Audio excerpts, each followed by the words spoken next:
Jeng guys, hey, jumpa lagi dengan sarapan paginya RRY TV. Ini apa coba? Ini menu yang sederhana.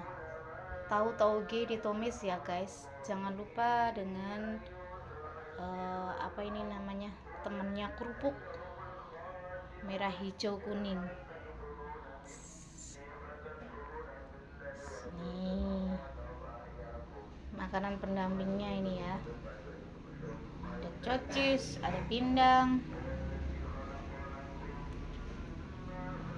yang terutama ini guys, ini sambal terasi plus tomatnya banyak, ini mantul dibuat sarapan dibarengi sama tumis tauge. Nah seperti itulah menu sarapan pagi sederhananya di RRY TV ya guys. Sampai ketemu besok pagi lagi bersama sarapan pagiku yang sederhana. Bye bye.